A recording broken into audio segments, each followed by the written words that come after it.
and welcome to Crow Jam. This is the podcast where two sisters have 1 hour to develop and pitch an original board game concept. I am Miriam.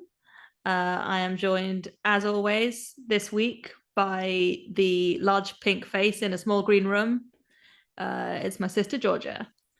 What a lovely way to be introduced. It was the first thing I thought of. It's just Georgia has an incredible sort of 70s inspired decor front room with many shades of green and retro wallpaper and whatnot.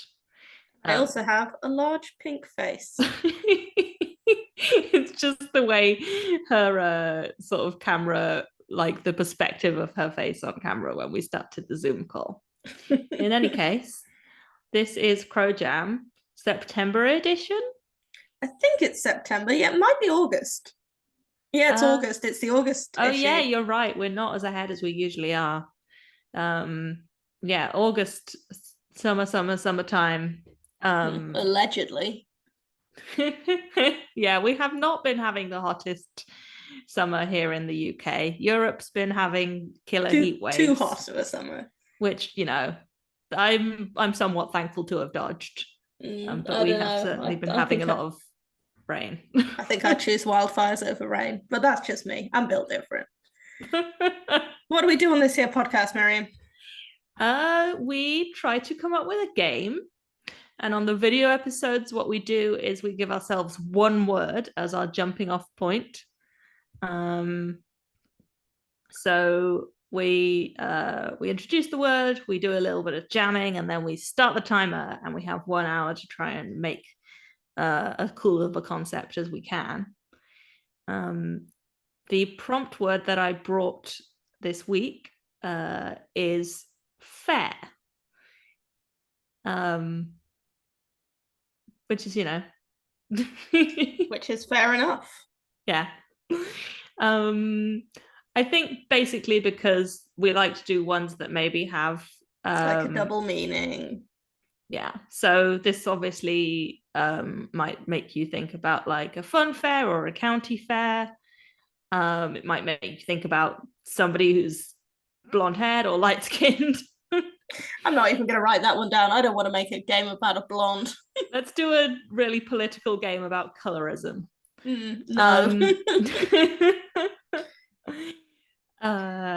There's sort of the sense of fairness, of fair play.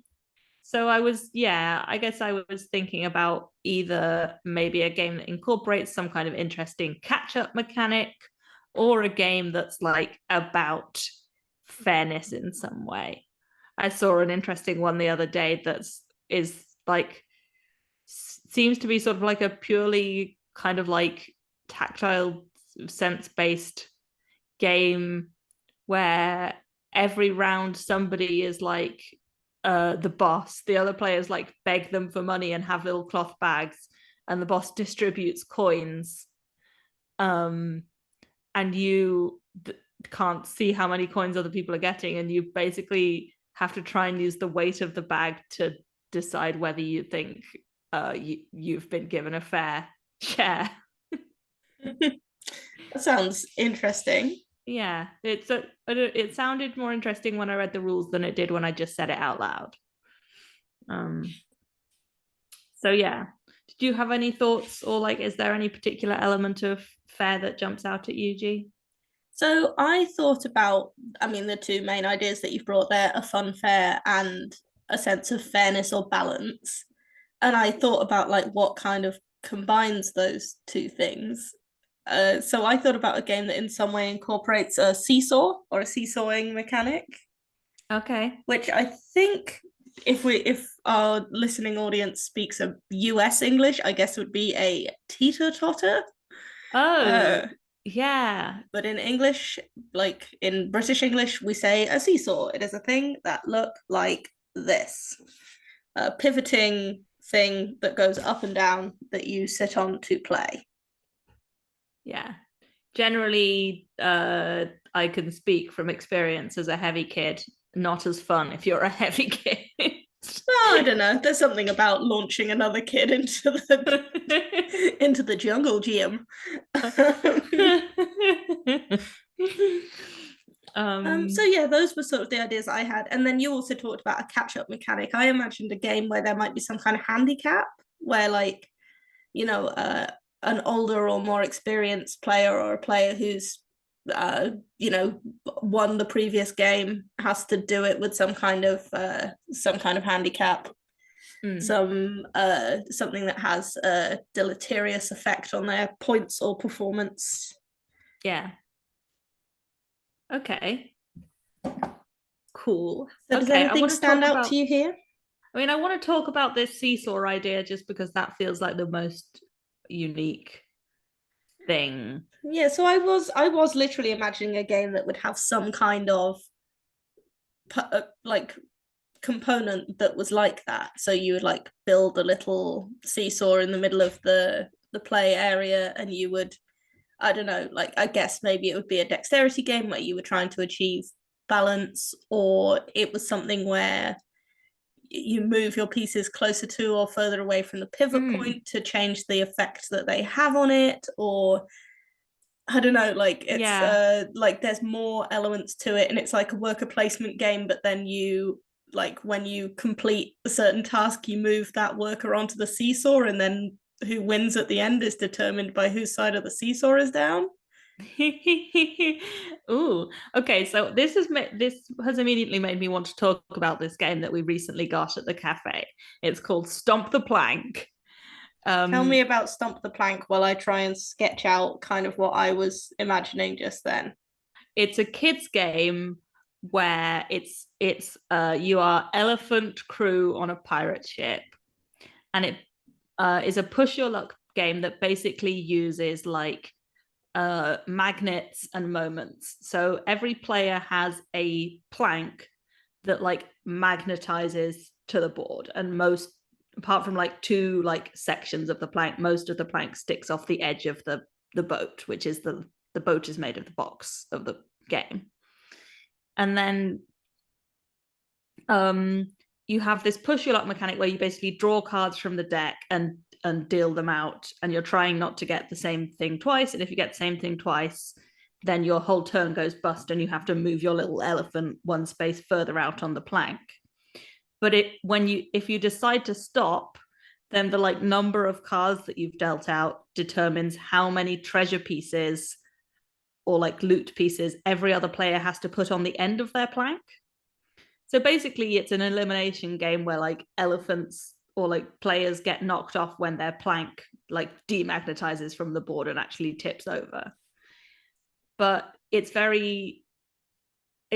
really works for me because it's not easy to work out the like because you're moving the like elephant figure and you're stacking the pieces. Like there's no intuitive knowledge of like when that tipping point is going to happen. It uses like basically magnets and moments to kind of make an unpredictable push your luck experience.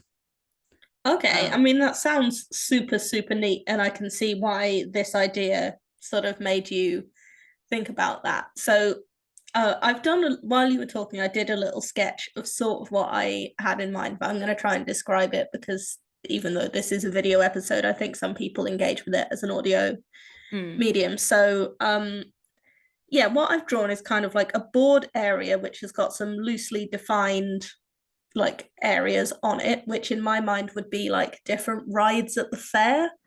okay. And then it's got meeples on there as well that have been sort of like placed there, Mm, you know, in some kind of worker placement context. Like I guess if this was a Euro game type thing, you might also have a player board. I'm not sure exactly, but like they kind of represent the idea that you would have to complete some kind of task at the ride in order to be able to at some point successfully move a meeple onto the middle piece, which is this balanced seesaw that has a little lip at the end so that your guys don't just slide off. But basically, to like score an area, you move the meeple onto the seesaw, or maybe you move a resource onto there or something. I'm not sure exactly. But basically, like the scoring at the end is purely determined by who's got the greater amount of weight on the end of the seesaw. Can I jump in because I you said it has a little lip on the end so that your pieces don't just slide off. Right. But What if they did? yeah, like what if they're I don't know how you would make this work so that basically it it could be that you don't just want to like have your side of the seesaw be down, but actually if you're placing a meeple, you're trying to make it so that the seesaw like balances horizontal enough To that keep your pieces don't just slide off, but you still want to have. Do you see what I'm saying? I do see what you're saying. And what I've done is sketch a seesaw which now doesn't have those lips at the end, but instead has like zones on it. And perhaps the zones closest to the end of this seesaw are like higher scoring in some way. So, Mm-hmm. because they would have the greatest effect on the fulcrum, Mm. but also they are the ones that would fall off if it overbalanced. So, like, it would be safe to place something there if you think you sort of have the, excuse me, if you think you have control of the seesaw. But on the other hand, if you think the other player could change the direction of play, no, Yeah, I'm what? not sure. Yeah, I'm not sure because it seems like it would snowball in a way where it became very hard for the other player. Yeah, I just want it. Just want to make sure that, like, I already am that quite into this idea, and I want to get into the lore as well. But I guess I just want the placing of meeples to not just simply be like, Not just most. yeah, and I guess that would have something to do with weight, and it would have something to do with like position and moments. But yeah, we would want to figure out some kind of way to make that strategic, or even just make it like a fun dexterity game that's not just like the how do I stack all my meeples on the seesaw. Yeah, so maybe the different areas that you would delineate on the seesaw don't necessarily have different scores associated with them. You just get to place meeples there under different circumstances. So imagining there's like four, it's symmetrical, right? So like each end of the seesaw has the same four Mm-hmm. areas, for example. And then there are also four rides in the fairground area. So Mm. you could then play a different tactic where you think that your pieces are going to be safest closest to the middle, so you try to generate a lot in that area, but then it would be much easier for your opponent to overbalance the seesaw in the other way by just doing one further from the fulcrum. So maybe it's like everyone scores, it's not like, what am I trying to say? So it's something like you I'm thinking really hard here because the idea that it's really simple to tell who's won because they Mm. have their end of the seesaw is down is very appealing to me. So I suppose what it would be is like proximity to the fulcrum would be inversely proportional to the difficulty of achieving that. So it would be very easy to place meeples in zone one, closest to the tipping point, Mm. and very hard to place it in zone four, closest to the end. And then maybe does that mean that you're dealing with sort of like a probability thing, like some kind of like push your luck, like how far do you think you can get? Yeah, what I was sort of imagining was a game that was a bit of a little bit like Jack of all trades or something where there's different ways, like Okay, different yeah. things that you would do, Mm. but that maybe just one of them. So yeah, maybe it is like a dice rolling game. Like, Can we talk about the um I just I feel quite strongly looking at the image here that what we're talking about is some kind of like community event. I guess maybe there's like two tribes or something, but it's basically like tradition that we like take part in competitions, sort of Highland Games style, and then like the champion in each discipline takes part in. It feels like it would be a tug of war in a sort of ordinary like scenario, but in this case it's like a seesaw of war. Yeah. So I mean that's very different to what I was imagining, but that doesn't mean I mean I really like it as an idea. I was imagining something that was more like a county fair or like the local fair of our childhood. Mm. Um, not to make yet another Gloucestershire centric. No, I mean I kind of was imagining that as well. Like I guess it just like I'm basically imagining sort of Highland Games style, but it's like kids. Yeah. And they're just doing So it's kid. like the test your strength machine Yeah. or like riding the teacups and not being sick. Um so I what I see is that the game as a whole is a head-to-head experience. We do love to make a head-to-head experience. We don't really have an option with this one. Well, if Although it I was suppose what you balanced on a pyramid and then it was like a big square. yeah, um I mean you could do a like a four-way example of this, and that might potentially make the like balancing um more dynamic. yeah, and less yeah, because a seesaw is a very swingy thing, right? Like Yeah, if which is it's sort of what appealed to me about this, but I can definitely see of the problem is that it then becomes like strictly, I guess it could be 2 player or 4 player, but what it can't be is 3 player unless you also include a 3 player variant of the balance thing. yeah. I feel like I sort of like the purity of a 2 player No, I'm down for that. Yeah. head to head. So yeah, it could be kind of like rival groups of kids, you know, a little bit like the law in Fort, where it's like kids that kind of associate with different subcultures. Mm. Um, kind of going to like a little bit of a kind of carnival type fair, I guess. Yeah. And but I guess what I had in mind was something that was a bit something of an engine builder, I suppose. But I And guess what that way do- would that work? well, yeah, I don't have that exactly. I was kind of thinking like there would be some kind of way where you could like generate success that would let you put your meeples on the seesaw. But I guess it's more just kind of like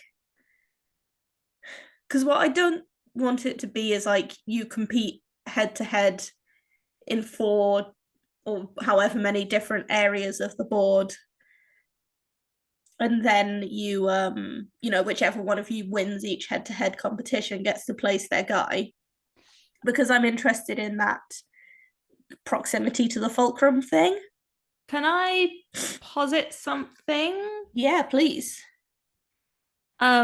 This doesn't have to do with the like physics, the like fulcrum question, but could there be something, and this is very simple as I'm about to describe it, but there may be ways to make it more dynamic and strategic, like a worker placement where you kind of secretly bet your group of workers in different locations. So let's say we've got the strength machine, the teacups, I don't know, the hooker duck, what have you. And we also have the seesaw. And you basically like secretly determine how many meeples you're going to like commit to each competition. Maybe every round there's one competition that's like more valuable or something. Okay. And then you reveal, and then I guess perhaps there's some kind of like dice rolling element that provides an element of chance. But basically, the more workers you have committed to a particular like ride, the more likely you are to succeed in that. But also, the player who like gets their seesaw, the seesaw down on that round gets some additional benefit in each thing. Is what I'm saying making sense? Yeah, I think so. I don't know if it's overcomplicated or not. Um, I don't think it would be complicated. That the version I'm imagining is not complicated. I guess rather than betting meeples, you'd be betting dice or something like, Okay, or so what I was thinking while you were talking is it would be something like each player would have a pool of meeples that was equal, mhm, and there would be a set number, let's say five, areas where they could commit them in the board. And each round, let's number those 1 to 5 and imagine that there's 5 rounds. And mhm. we'll say that in round 1, there is a boost for putting your guys in area 1. I'm Round starting the 2, timer at 50 minutes, I area think. 2. Yeah, I forgot about the timer. Um, and so on. Mhm, So there's like a decision making thing there. Do you like try and take it in that area because there's a little boost, or do you try and specialize away from that? So maybe you only have 6 meeples to place total, so you could have like 1 in every area and 2 in one, or you could like put all 5 in one area if you really wanted to secure it, something like that. mhm. um then whoever at the end of round 1, anyone who wins an area gets to place 1 meeple onto the seesaw in the appropriate spot. Mm-hmm. So it would be more valuable to win round 5 than round 1 because Okay. that would be furthest from the fulcrum. Okay. But also, you then have 1 fewer meeple to compete with next round to increase the fairness. I cannot tell off the top of my head whether that completely incentivizes very tedious play. Okay. I think that sounds fun to me in theory. Yeah, I don't know if we might want there to be like a few more meeples than six, I Yeah. guess. Um it did also make me wonder whether like um so you were saying that like winning in a particular discipline lets you put a meeple in that location on the seesaw. So actually you'd want quite a lot more meeples than six, I guess, because you in theory there would be 5 meeples being placed every round. Or would it only be for the person who'd won the discipline that was most important that time? Um, yeah, that's a really good point, actually. The thing I was thinking was that if you I this feels like it's sort of like what's the word I'm looking for, redundant with the, not redundant but like maybe it's like doubling up on something. But I was thinking that winning in a particular area could allow you to like have 1 meeple there for every subsequent round kind of thing, so you could kind of like build up strength. It's like we've got, okay, like this round it was meant to be the like hooker duck that was, that's the like big ticket ride, but like I did win at the strength machine and I've got my guy there and he kind of holds the crown at the moment kind of thing. Yeah, I do see that. I really want to puzzle this out because I feel like in the spirit of making a game that is about fair, I feel like success in round 1 should be balanced by like a slightly reduced chance of success in round 2 rather than compounded by an increased chance of success in round 2, if you see what I mean. Yeah, it just depends what we mean by success. Like, Yeah. So yeah, the question is, I'm going to describe a hypothetical. It is round 1, and player 1 has decided to really concentrate their efforts. They really want to win area 1. So they've put 4 of their 6 meeples there. mm-hmm, And then player 2 has spread their resources across the board. So they've put 2 meeples in area 1. They don't win. They tie with player 1 in 2 locations where they each have 1. And then mm-hmm, there are 2 other locations where they are the only present. So they've won both of those. mm-hmm, So player 1 has won area 1, mm-hmm. and player 2 has won areas 4 and 5. Yes. Now, which one of those players has played better? Have they both played equally well? And what happens? Does player two get to move two meeples onto the seesaw because they won two areas? Or do they get to choose one to move onto the seesaw?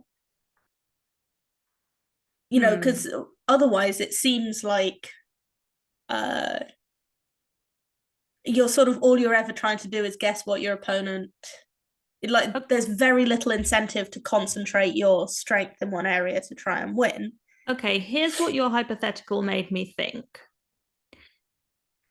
However many like places you win in a given round, say round one, you get to place that many meeples, but only in the zone of the current round. So like Okay, if so it's round one and you've won, like area 3 and area 5, you get to put two meeples, but in zone one. okay, But winning in those areas 3 and 5 gives you some kind of small benefit to those like areas for the rest of the game. okay. So that way you can be thinking about, but then what's the relevance of the areas corresponding to the zones on the seesaw? Potentially there's no relevance to it at all, and it doesn't matter, in which case we could have many more areas and only have the seesaw zones correspond to the rounds, Yeah. which might be interesting in terms of creating more head to heads. I was wondering whether there's something like every round each player gets to add one meeple to their supply, whether they got a meeple onto the seesaw or not. So if you get one onto the seesaw, then you are in the same position as you were in round one. But if you get two onto the seesaw, you're slightly worse off. Okay. Yeah. And if you got zero onto the seesaw somehow, you would be like better off. Okay. So that's kind of like a catch up thing. Yeah. Right. So then we could have like a bunch of areas, like 1 to 18. Mm-hmm. And decision making would be more interesting. And then maybe you could introduce an element of randomness, but I'm not sure exactly what. Can I rewind to a thing I was thinking about when I initially pitched this like secret betting Yeah. mechanic? Because I I just also want want to know how you see that happening, but yeah, go ahead. I just want to voice it because it was a thing that like sort of flickered through my mind at the time. I think we've possibly talked past it, but I was imagining that the betting would not just be in the board locations, but you could also bet things onto the seesaw. And I guess I was imagining that like that the like seesaw position would have some kind of relevance to play.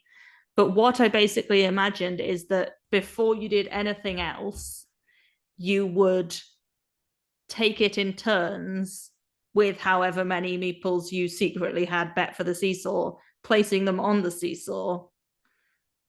And then that would somehow shake out. That I Yeah, guess well, if it there's was all about which side was down, then there would still be no particular tactics to it. You just place them.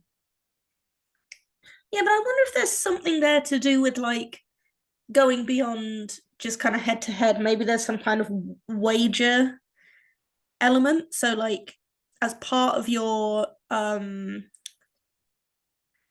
okay, I'm not, this is half formed to say the least, but like you make your bet in private, you have a set store of meeples, you decide on a wager value that you spend meeples on a wager value. So you could spend one, two, as many as you like, wagering on you winning the most amount of areas. Okay. So it's not like which areas do you win or anything like that. It's just you bet if in this round I win, I secure more areas than my opponent, then I get to put this wagered number of meeples onto the seesaw. And Mm-hmm. how that would balance is that because you're using those meeples both as wagers, both as your wager and as your placement, like in the competition, the more you wager, the less likely you are to win. Um, I I don't know if that's bad.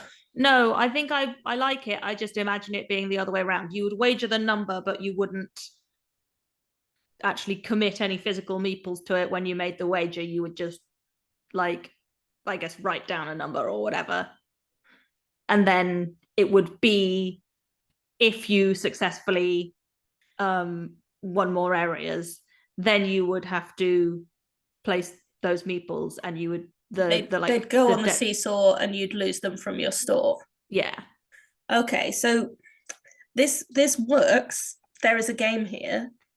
The issue somewhat is that there's no need for the physical fairground board area because you're just comparing who has bigger numbers.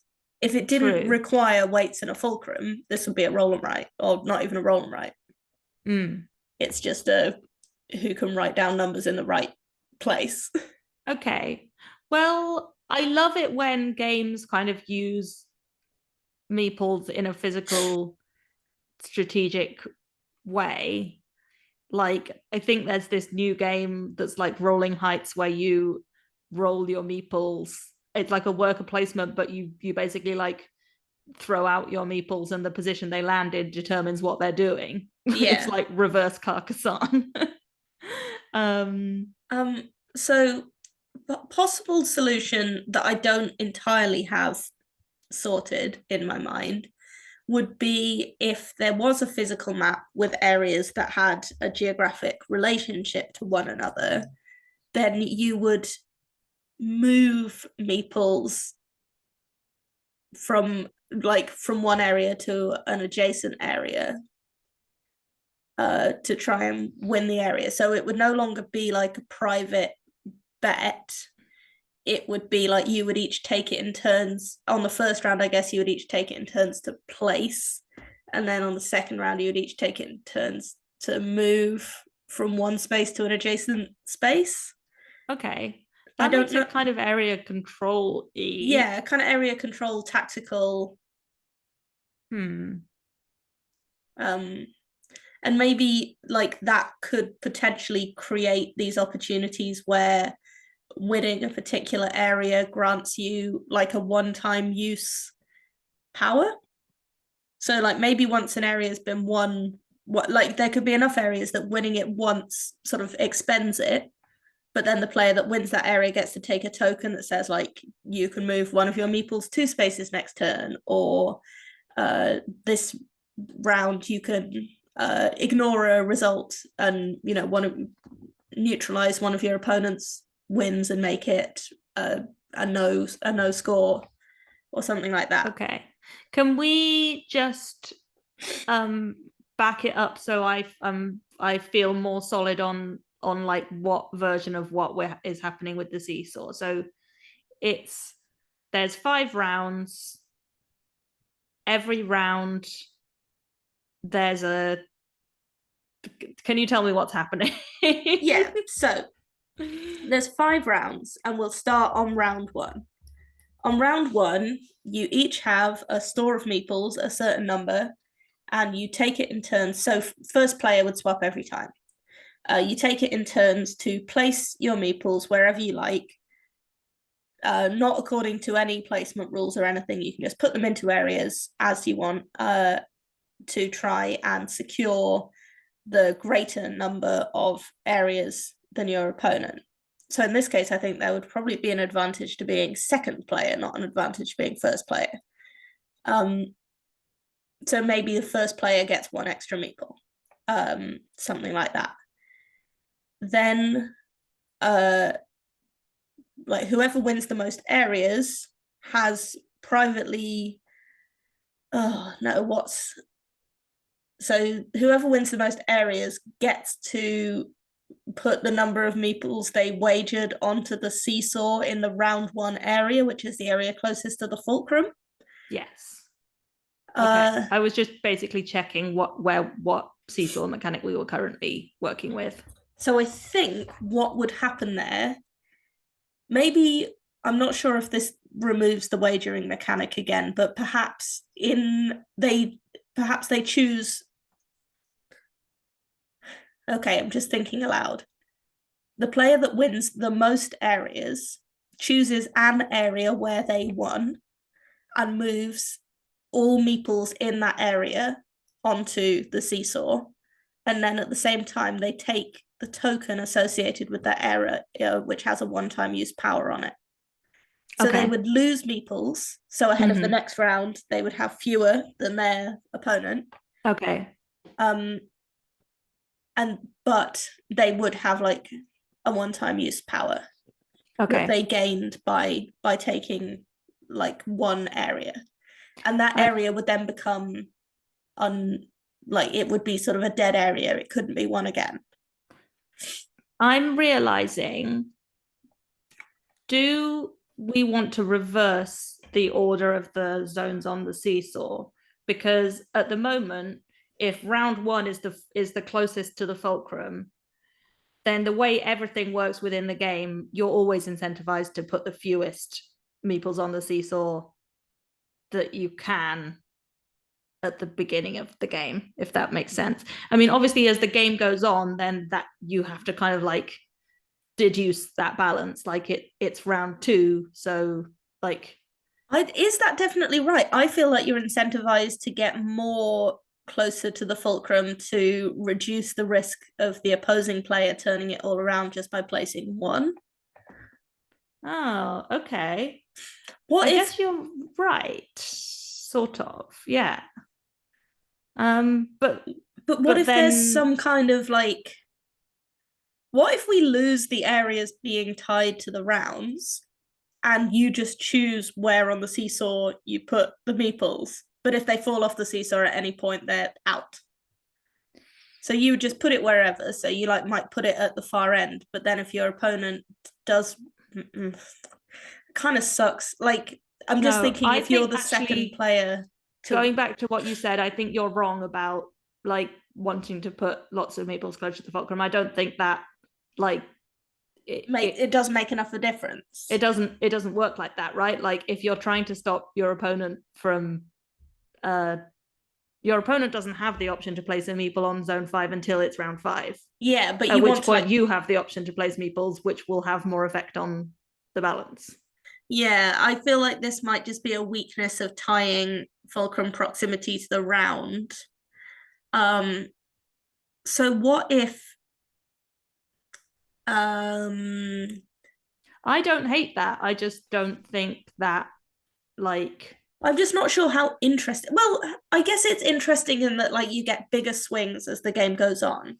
And then I think there's also this physics thing that can happen where let's say that you're like this player and you've got some here and then in a later round so sorry for audio only people I've done like two meeples close-ish to the fulcrum and then in a later round your opponent gets to place one further from the fulcrum that pulls it down. Is there the potential then that your guys are going to slide over into their area, which would I make it much think harder for you to pull it back?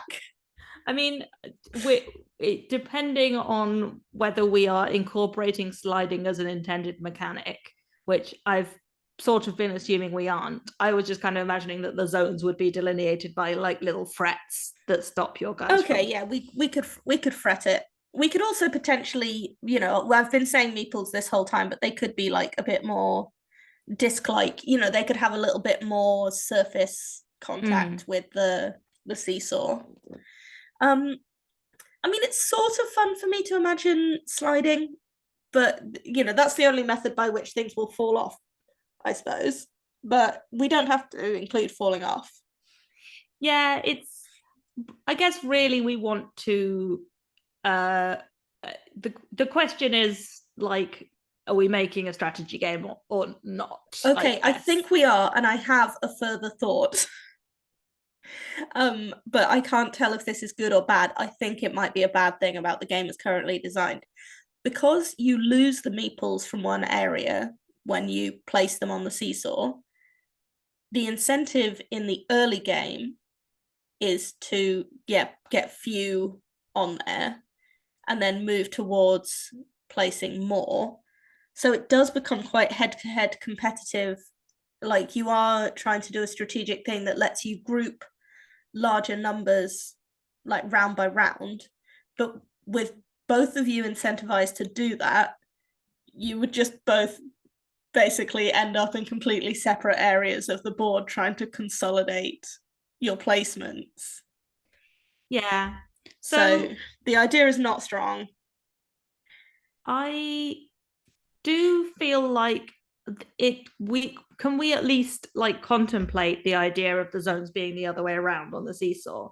Okay, So yeah. where like round placing meeples round one is much has much more effect on the like um physical balance of the seesaw, but obviously if you place too many you're diminishing your resources for the rest of the game. Yeah, okay. I think that it is kind of an interesting question in terms of what would be the most fun, but that does feel more balanced to me in terms of Yeah. like what you're trying to do.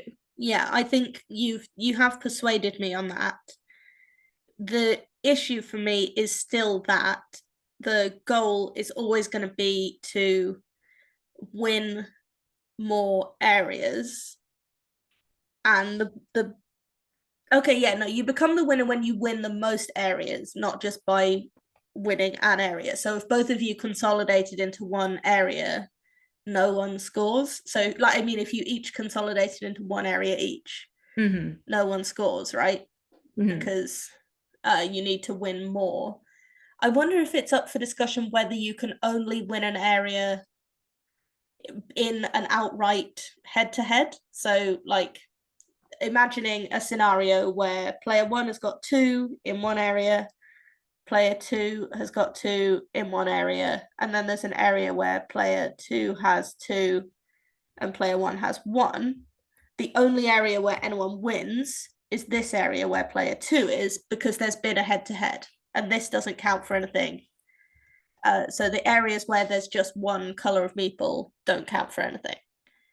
I mean, I guess I'm down for that. It feels like it feels like a sort of rule that I guess yeah, I guess we depending how many actual areas there are on the map, like yes or no, I guess. Like I Okay, get no, I'm like the one thing that I'm concerned about basically is that there won't be like the strategic play will just be for players to like not interact with each other. yeah, I mean this is a thing that oddly enough like came up in caps, but like the you are trying to win, Actually, right? the thing that fixes it, I think, is the thing I suggested before, which is that once an area has been won, it's removed from play. Okay, yeah. So like the play board gets like the available areas get smaller and smaller as they get removed from play. So you have to compete over the same Mm. areas. Yeah, yeah. Sure. Yeah. What do you think? No, I feel like I guess I'm down for the like moving area control thing, but I guess we I this feels very like nitty gritty, like the you're just moving meeples around and trying to control areas. Like even if you implemented that rule that you suggested before, then players like would be like, oh well, they've moved into there. I deliberately won't move into there so that they can't, Yeah, you like you're absolutely right. Yeah, so you just end up with a lot of like 0 point ties. Sounds bad. um, um okay. So in the scenario where I drew, then player two wins and is the player that gets to place meeples onto the the seesaw mhm, because they have won in one area where they just have two meeples on their own, and in one area where they have two meeples and player one has one. Um, so they've won two areas instead of one, and they mhm, can choose which of those two areas they remove the meeples from and place them onto the seesaw. mhm, And it's round one, so they place them in area one of the seesaw. mhm, Then that area where they won is removed from play, They gain some kind of power token which they can use at some point. This is Yeah, a I power that think lets that them hop over an unusable space. okay, cool. Yeah, I was gonna say like it does feel like with how simple the game is, there's a limited number of things that could actually be, but um Yeah, yeah. it would be something like place this under a meeple and it acts as two meeples one time, or use this, like spend this to move a meeple in extra space, spend this to hop a meeple over an unusable space. I wonder Uh, whether we Spend this might to move a meeple on the seesaw. yeah, that's cool. I wonder whether we might want to add some like I got to admit that at the moment, the idea that most of the players this game is just like moving your guys from one place to another place is not massively compelling to me. Okay. Um, right? Like we would started off talking about a fun fair game, and we're basically making like Caesar or a game where you move guys around. Yeah, totally. I totally see how it's ended up being that way. I did think that those powers would like relate to the fun fair rides they were connected to in some way. So Oh, like that's cool. maybe it's the trampoline that lets you hop over something, or the test of strength that lets you act as two meeples for one turn because you've been strong. I'm into that. I'm not trying to like completely take apart the thing that you've come up with. I was just going to suggest that maybe there's some other thing that happens on around like, you know, uh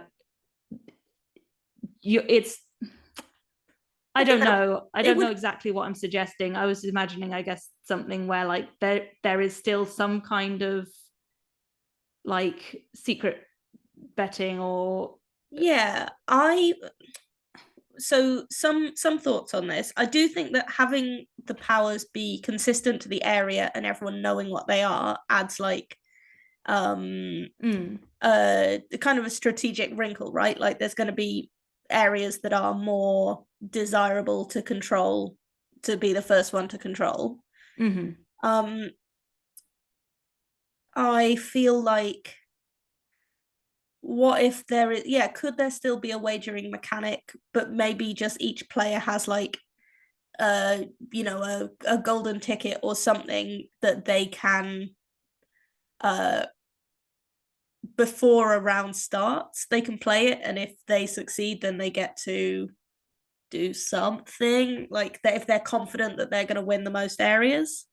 mm. I actually like having said all that. I've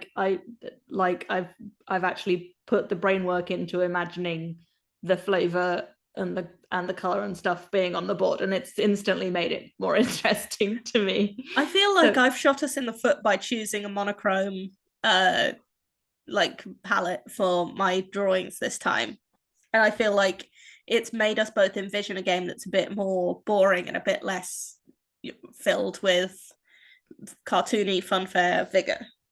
yeah, there's definitely like yeah, just putting a little bit of imagination into it has made it more fun to me, and the like using the different powers. I think just yeah, we would just like include enough like strategic You could complexity do to make like it not too sort of war gamey, I guess. Funhouse Mirror, you get to move one of your opponent's pieces. Mm, Um, yeah, things of that kind. mm. And I think you could do a lot of fun flavor with that. Uh, so what, like, sort of moving on to flavor, we both definitely feel like this is a fun fair game. Is it kind of just like rival groups of kids? Like, uh, I mean, I can imagine inventing some kind of like um story or lore that's like um I don't know, you need to gain the mayor's favor or what have you. But I guess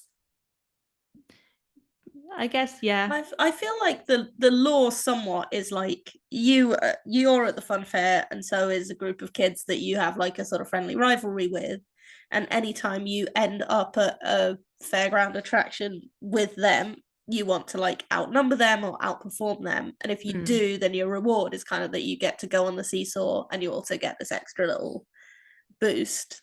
mm, So on the one hand, your gang is dwindling as you all kind of like get in the queue to go on the ride, but on the other hand, you're you're still competing and having a good time. mm. So there could be quite a lot of like how many rounds feels good. We've kind of been talking like 4 or 5. It all depends on how many areas there are, and I feel like this is a game that works best if there's quite a lot of areas, like more than 8. I agree, but I still think that 5 is a good number of rounds because you said that like you're losing the areas as they get um Yes, they captured. so I think that like 5 feels good to me, I think. Or maybe just one more round than that, but not masses. Um Okay. Yeah, no, five feels good. And areas then I feel like 17. I don't know if that's good or not. Like 11. Like, some kind of multiple of well, so yes, 17, known multiple. no, I was gonna say like a multiple of 5 plus 1. Like, Okay. but so I guess like each round only one area is going to go out of commission. Mm. So it actually doesn't need to be as high as that. And like over 5 rounds, 8 areas would be quite good, I think. Like there's still choice left at the end. Yeah. Like by the final round, half the areas are still available. Yeah. I Um, actually like that. That is kind of the sort of level I was imagining. I suppose you if we still have like a direct geographical movement thing going on, then you want the areas to be you maybe want like do you see what I'm saying? Like they need to be sort of connected in to enough of each other and that do how do I say what I'm saying? like they can't just have 2 connecting edges each. Like you couldn't neatly divide a rectangular board into 8, where Mm, each thing could border a maximum of 3. mm. Like you'd want them to be kind of unusual shapes and 1, 2, 3, 4, 5, 6, 7. Okay, that's not a great job by me. Um, it could be slightly more than 8, I guess. Yeah, I think it's basically between 8 and 10 in my mind. Yeah. And then that might create areas where like you could do more with the kind of design of a fair. Um, create areas that are more desirable. Uh, and yeah, that makes sense to me. And then it could also map to, like you could have quite a small area for the test of strength that doesn't because that's a Mm, tall skinny kind of thing, mm. for example. Can we discuss um, whether the person who has the seesaw down on their side at the end of round one has some kind of boost in round two? That feels both intuitive to me and like it really jams with this idea of like well I guess not of fairness but Yeah, I was just about to offer the counterpoint to that. So I'm gonna talk you through my thought process here. I believe that in the game, as described, the advantage is always in going second okay. because there will in the final move you can see what your opponent's done. At least in the first round, when you both have even numbers Mm-hmm. of meeples, when you both have even numbers of meeples, the advantage is always to go second. Okay. But then the player who goes second, it seems very likely that they'll win round one. So we might want to address that in some way. Um, Well, then what if it, I mean, this is like a, what if the seesaw position purely decides who goes first and it's the winner of the seesaw who goes first? yes, so this is what I was thinking. But one thing to think about is that the winner of the seesaw has fewer meeples. So from round 2 onwards, the person with fewer meeples on the seesaw is the person who has the advantage in that they get to continue placing after the other person has run out. Right. Yeah. So it's quite self-balancing in that way. But I think that you would actually want the opposite. So I think you would want the player the player who is winning at the end of the round, in that they have the most on the seesaw, would also be the player that went first. Is that not what we were just talking? No, yeah, I'm trying to work this out. Hold on, this is scrambling my brain. Would also be the player that went. No, I think they would be the player that goes second. Basically, it balances itself well from round 2. The problem for me is that it seems like round 1 would always go the same way.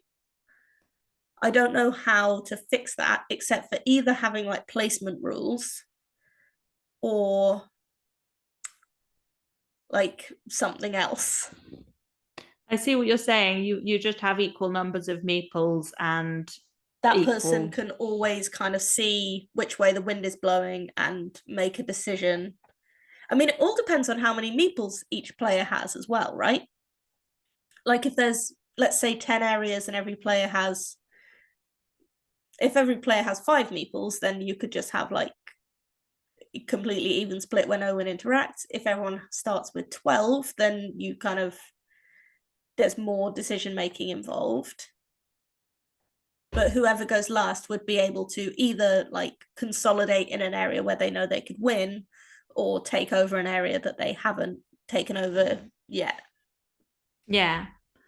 Um, I think that we could fix that. We have 13 minutes on the clock. So I kind of just want to say that I feel like that is a thing that we could work out, like how to make movement uh you know like not completely like solved in round 1 kind of thing. um Yes. Maybe I suppose it could be as simple as like you all your meeples start in like opposite sections of the board, And move. and you have to use like one at a time movement, so that like What if free placement round 1, mm-hmm. um, but we introduce some kind of element of randomness, possibly to every round. The thing that came to mind would be imagining that there's 8 areas, they're numbered, and you roll an 8-sided die, and whatever number comes up, a scary clown pops up there and scares away every kid in that area, Okay, or I like that. or something like that, like Mm-hmm. so that you never know, like Or the something might. cops. Yeah, yeah, the like fairground security. So there would be something that would like, even in the predictable play of first round, something unpredictable would happen. Mm-hmm. Yeah, that works for me. um okay, I feel like I like this. I really wasn't like, even with all the like extra details and stuff that we were adding, it doesn't the seesaw is 100% big crow. The rest of the game is like Not. It's not what I thought we were going to make when I pitched the big seesaw, but if there is something very big crow about it. and I do feel like obviously this is something that we would really have to like rigorously test, but it does feel like there's a very interesting element of like figuring out the balancing of your of of what you want to go for. Like, do you deliberately lose round one to like give yourself, A big like advantage in round two. Yeah, that's true. Actually, you could see like that is a choice that the player that goes second might also make. What we've talked about so far reminds me of most is a game we played not that long ago that I want to say is called Small World. mm, Or I know that the tagline is "It's a world of slaughter after all," which is a terrible tagline. It's like sort of a pun on laughter, but it doesn't work when said aloud. no, And bad. even a world of laughter isn't like a thing. So it's pretty bad. But it reminds me of that. Like it's got fewer placement rules and movement rules, but like it's still got this kind of these random things that change how you behave, and then you also get to place things on a seesaw. So brand identity, the way it looks. I mean, I feel like this is kind of a sister game to Wacky Feet, like similar aesthetics, maybe. Oh, okay, yeah. I guess I was imagining like sort of more of an old-timey fair vibe, possibly like crossed with that sort of like root fort illustration style, or not precisely that illustration style, but sort of like a like Kind of ca- scratchy. cartoon slash old-timey fun fair. um but Yeah. I'm not opposed to a kind of No, I dark. think I think you're right. Something a little bit more vaudevillian. I don't know if it's just because I've chosen the monochrome thing, but it could maybe even have kind of like a sepia tone, and they could be more kind of like scrappy 1920s kind Ah. of style urchin kids. And because then you could have quite like old timey games. Yeah, and the Like seesaw itself feels like there is something very you could like make it feel amusing to quite me rickety. about the giant seesaw and all these kids, you know, just risking life and limb climbing on this enormous seesaw. Um, Yeah, I feel like maybe it should hark back to a day sort of from before safety regulations at the fair. I'm trying to remember uh, the name of a game that I guess I think it's called Tenpenny Parks. Sort of has like it's like a theme park. Um, Unfair, unfortunately, is already a board game. Um, Oh damn, so we can't call it small f fun fair. Um okay. Yeah, I was also thinking a little bit like Mysterium Park, but that's a bit too haunted really. yeah, but that's I guess that's kind of the style we're talking about, right? Like sort of like a bit more like sepia toned and old fashioned, but with like it's like sepia. Somehow Mysterium Park is like sepia toned, but still has colors. Yeah, just sort of like a bit of a faded filter on it. What was the name of the other game you said? Tenpenny Parks. Tenpenny. Yeah. Um. Okay. So I think we probably shouldn't put park in the name. No. So something fair. Um, Fair and square. I don't like it. Fair. Um, All's fair in love and seesaw. Uh, uh, yeah, it's either going to be fair or seesaw as the sort of like key word. Um, I don't know. Like, I guess all's fair isn't bad.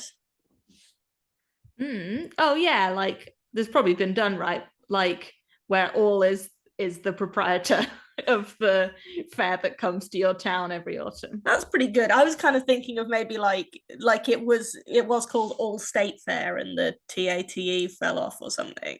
Mm. What was the name of the one that came to our hometown?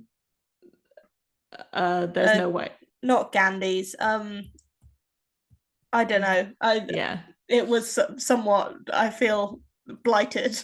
It wasn't the greatest. Um, So Um, something like that, all's fair. mm. But I also like all's fair as like the proprietor's name. Um, Man, I'm gonna struggle to make the thumbnail for this. Oh yeah, it's not a style that like really lends itself to your like more simplistic kind of illustration. The fair branding they like to go in for. It's what's the word?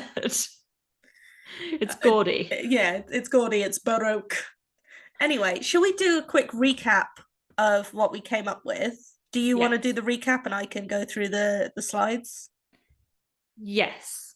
So we started with the word fair as our jumping off point, and we talked about games which promote fairness, perhaps which have some kind of catch up mechanic. We talked about funfair, and Georgia brought up this idea of a big seesaw, which we kind of instantly dived into. What would that mean? And it explored this idea of like a worker placement game with meeples that can end up on the seesaw, and there's a very like clear win-lose condition of being the side of the seesaw that's further down. We talked about kind of secret betting in locations, and I realize now we kind of quickly moved away from like a strict worker placement to more of just like an area control kind of head-to-head thing. And we talked about various kind of permutations of that, and we moved on to a version where instead of necessarily betting, you're quite simply like moving your meeples around areas on the map. The areas represent different attractions at the fun fair, and during a round, players can move between areas. The player who has sort of claimed the most areas gets to move all their meeples from an area they choose onto the seesaw in a given zone for that round. So in round one, it would be the furthest out zone, i.e., the one that like has the most moments on the fulcrum. Um, And winning uh, an area also takes it out of commission, so it can't be won again. And a player gains a one-time use power by removing their meeples from that area. yes. Um, and so the game continues over 5 rounds. We believe the player who has the seesaw advantage at the beginning of a round goes first in that round. That would probably want playtesting. Yeah, for We sure. talked quite a lot about how to create some kind of interest in round one, where it seems like play would be fairly heavily weighted towards whoever went second. Mm. And the possible solution we came up to with was an element of randomness that occurs every round, where some kind of spoiler comes along and scares off all the kids in one area, maybe even scares them into adjoining areas. Yeah, I was So thinking that as well. could completely change the outcome. Like, Yeah. that token pops up in an area, and each player makes the tactical decision to move their kids one space. Mm-hmm. And Um, possibly the first player becomes the second player for that specific thing or something. yeah, I think maybe it would be like the player that was winning in that area would move first. Mm-hmm. Okay. Yeah. Because it could pop up in an area where no one was winning, where it was a tie, or where there was only one token, or something Mm. like that. So I think we'd probably need a set of rules to make that work. But I Yeah. really like that because that could have quite a big effect. Like if you had two meeples in that area, you could move them to two separate areas and gain two wins instead of one, and things like that. Mm. Yeah. Uh so yeah, the it has this element of randomness that happens every round to kind of um you know make it not too predictable with the movement. We think that this game has kind of an old-timey, like faded but sort of baroque decorative uh fairground style. somewhat cartoony with like a kind of worn out feel, and we think that the game is called All's Fair. All right. How are we doing on the timer? 1 minute to go. Yeah, we used the whole time. I mean, I did set us off at 50 minutes just because I wasn't sure. We Like, started quite late though, I think. yeah, like how long we'd been talking for when I set the timer off. I think this game's cool. I really like the seesaw element, and I do feel that, at least in theory, it would be quite an interesting first play to like try and figure out the best uh way to play. Yeah, totally. There's sort of I haven't really thought about it as much as I thought I would, but there is this layer of strategy that's happening in that you have less and less influence over the fulcrum, like the pivot, the more rounds go on. So you want to be winning by more. Like you want to control an area by more. But at the same time, to be able to do that, you have to control the most areas. By the way, I think you're right that we would need to be adding meeples every round, because Otherwise, that wouldn't work at all. there is this scenario where like round one you You could put all win. your meeples in one area. Yeah, and put them all on the seesaw, and then essentially the other player has no chance. Yeah, there might be something that needs to be explored there. Like it's something that needs further play testing. I had not thought about that because I I mean, was if a player did do that, then they wouldn't have a chance of winning the most areas, right? So it's yeah. So the next player would just but the yeah, but you would still have to be adding meeples each round. I think just one to each player's store or something, because otherwise the other player would still never be able to win. Even if uh, they got like if every player started with the same number of meeps and mm, then player one put all of them in one area and won mm. that whole area, Which they couldn't do, right? Because they they wouldn't wouldn't. be able to win the most amount of areas. Yeah. Okay, yeah. I was like, oh damn.